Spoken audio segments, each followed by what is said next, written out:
Very simply, I'm going to talk about the life of George Orwell from really birth to death, and also my part in his life when I was a little boy, much later on in his life, or towards the end of his life. Yes, I have to say that what he wrote in 1984 is still being played out today.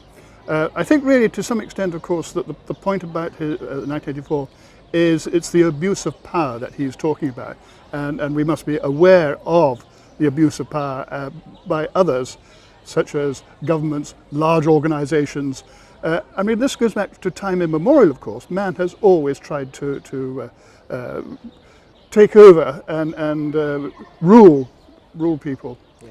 And that's been going on for, since forever. So I think you have to, funnily enough, you have to look back to his time in Spain when he was here in 1936 to June 1937.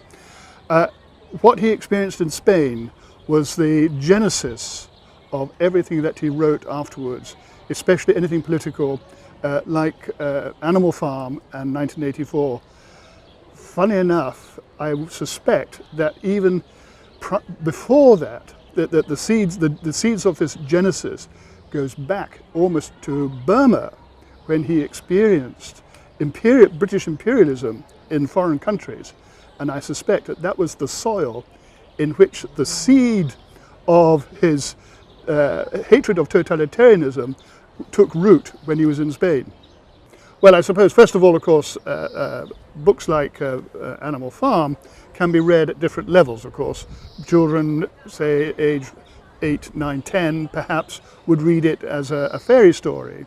Might not necessarily understand the political implication, but as you get older, then you realize what is beginning to happen.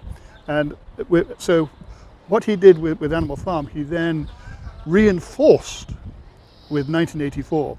So what should we take from it? Well, both novels, of course, are written in relatively quite simple English, so we can all understand it. We don't use long words, it's the way he writes it, which makes it easy for us to read.